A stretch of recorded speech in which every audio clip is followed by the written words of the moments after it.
Halo, assalamualaikum warahmatullahi wabarakatuh. Selamat datang kembali teman-teman di channel ini bersama saya Radian. Di video kali ini saya akan mencoba membahas perbandingan antara endorse atau paid promote dengan Facebook Ads gitu ya. Nah, jadi mungkin buat teman-teman nih yang lagi ngejalanin teknik marketing dengan Facebook Ads atau IG Ads, atau mungkin lagi ngejalanin atau nyari endorser atau nyari paid promote gitu ya, atau mungkin masih belum tahu mau pilih yang mana, nah antara endorse, paid promote atau IG Ads, bisa nonton video ini ya, bisa disimak sampai habis. Oke, mari kita mulai saja langsung. Oke, sebelum kita masuk ke pembahasannya, saya pengen bahas soal mindset dulu gitu ya, bahwa antara bukan antara, jadi mindset ngiklan itu adalah sebuah mindset yang jauh berbeda dengan teknik marketing secara organik atau gratisan gitu ya.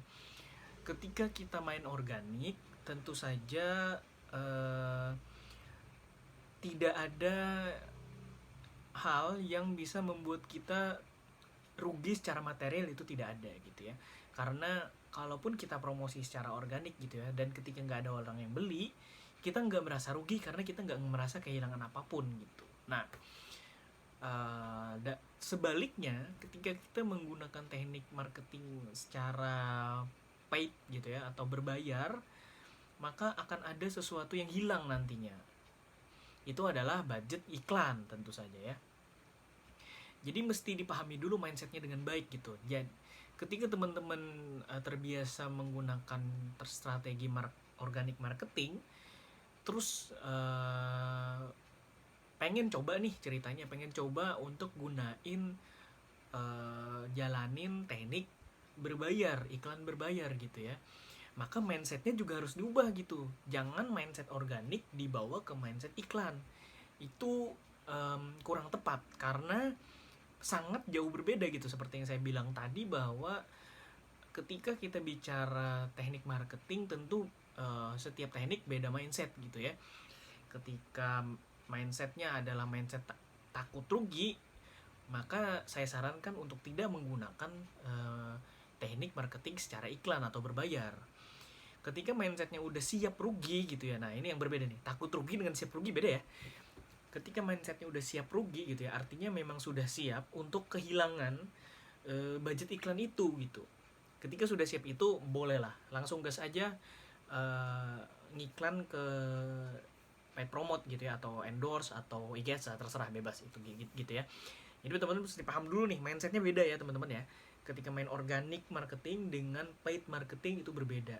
Nah, sampai sini semoga bisa dipahami ya, biar kita nih nggak salah fokus nih nanti pembahasannya, karena pembahasannya nanti akan berfokus pada paid marketing. Maka ketika kita bicara paid marketing, kita udah siap untuk hilang duit atau bakar duit, siap rugi gitu ya. Nah itu dulu yang mesti dipahami gitu ya teman-teman. Oke, sudah bisa dipahami ya, mari kita masuk ke pembahasan intinya.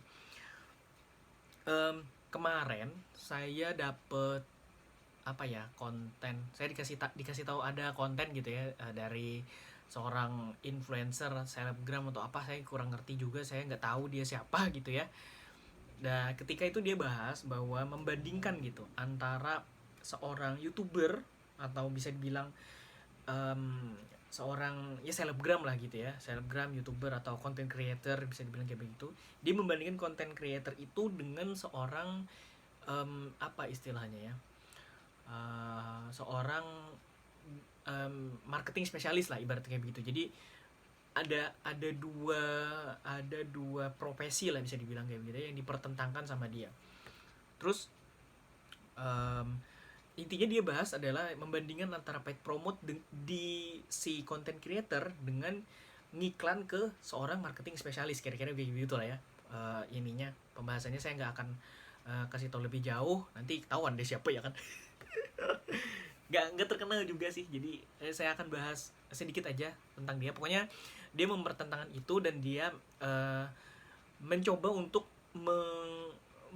dalam tanda kutip gimana ya, memojokkan orang gitu ya, atau memojokkan si content creator ini, karena dia bilang, ini dia yang bilang ya, dia yang bilang bahwa ketika kamu paid promote atau endorse ke orang selebgram atau content creator itu, uh, iklannya nggak tepat, dia bilang kayak begitu. Oke, terus dia bilang kalau kamu ngiklannya ke marketing spesialis, kamu akan dikasih tahu target market yang tepat seperti apa, kayak begitu ya. Nah, ini yang akan kita bahas gitu, perbedaan antara paid promote endorse dengan IG ads, FB ads gitu ya.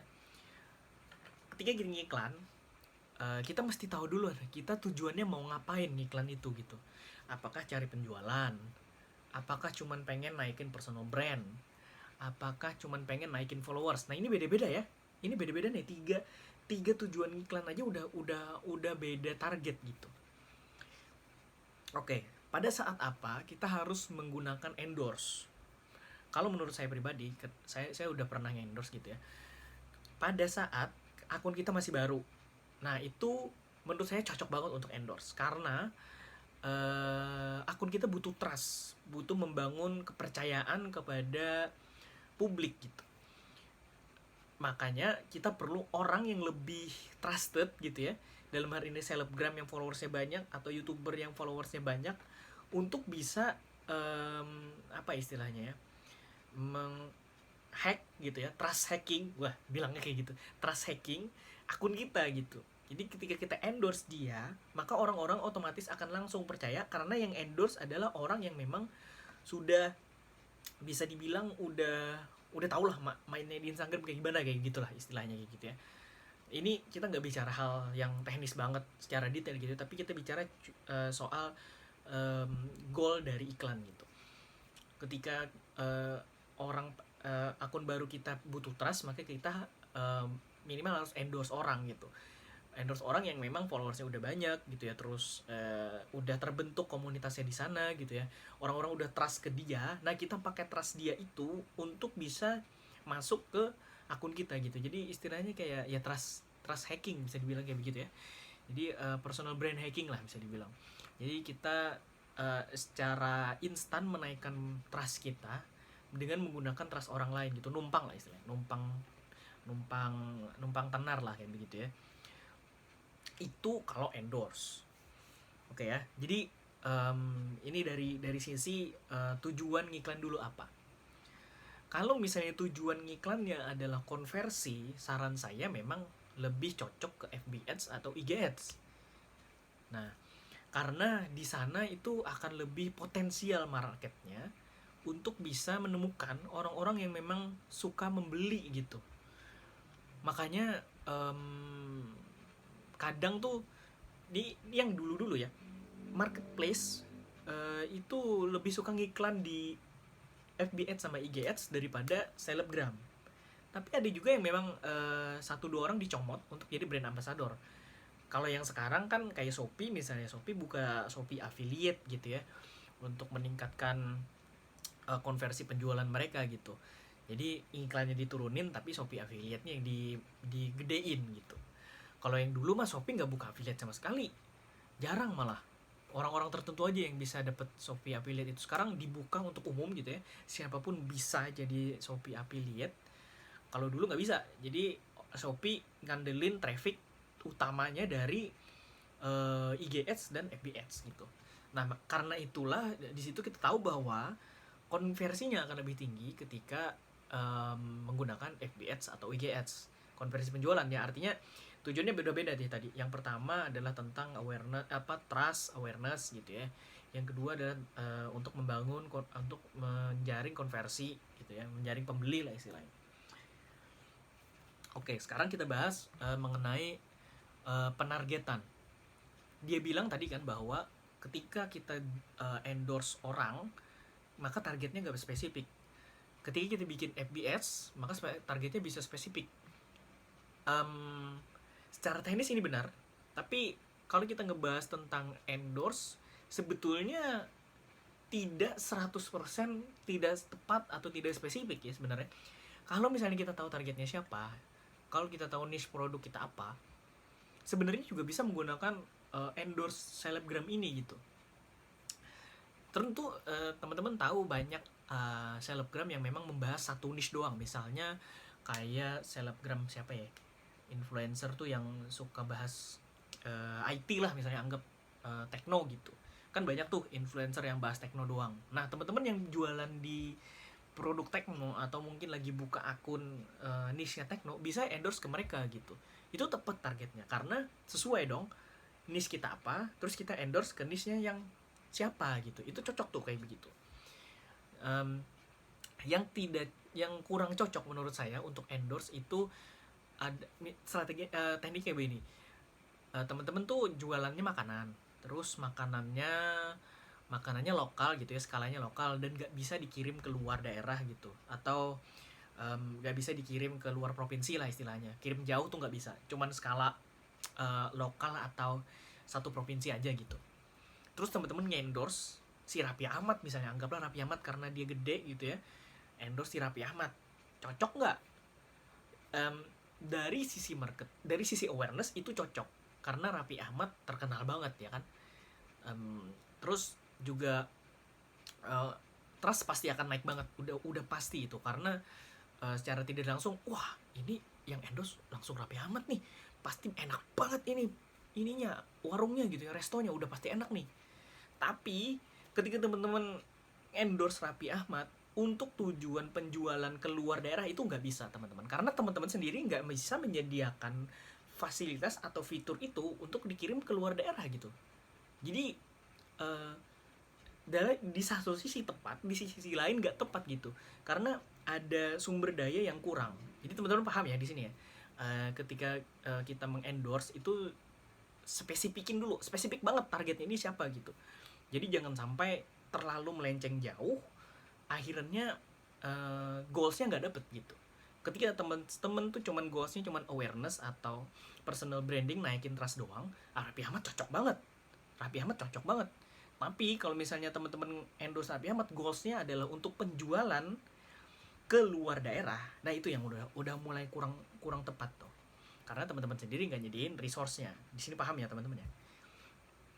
Kalau misalnya menggunakan FB Ads, saran saya gedein dulu akunnya menggunakan endorse tadi.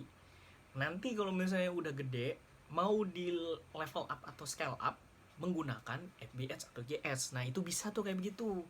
Jadi dua strategi ini digabungin, jangan dipertentangkan kayak begitu. Sebenarnya nggak cocok juga ya dipertentangkan, karena menurut saya pribadi strategi marketing endorse ataupun IG Ads, FB Ads ini bukan sesuatu yang harus dipertentangkan, justru bisa dikombinasikan gitu, bisa kolaborasi, kerjasama gitu. Jadi teman-teman harus tahu dulu tujuannya untuk apa, target marketnya siapa, juga lokasinya di mana gitu. Ketika menggunakan FB Ads itu semuanya udah bisa disetting, beres. FB Ads sudah tahu mau ditarget orangnya umur berapa, lokasinya di mana, terus minatnya kemana, itu udah ada di FB Ads mah, udah gampang itu. Makanya saran saya sih, kalau misalnya budgetnya masih tipis, mending endorse dulu, naikin trust dulu, gedein followersnya dulu, banyakin dulu trustnya. Nanti ketika orang udah trust kan mulai datang tuh pembelian, mulai datang, mulai rutin gitu ya.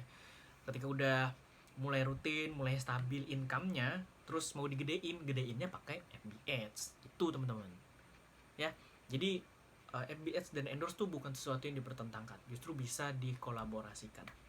Oke teman-teman, semoga bisa dipahami video kali ini. Kalau misalnya teman-teman punya kritik, saran, atau ide topik-topik lain, atau tanggapan terhadap konten di video ini, tulis aja di kolom komentar.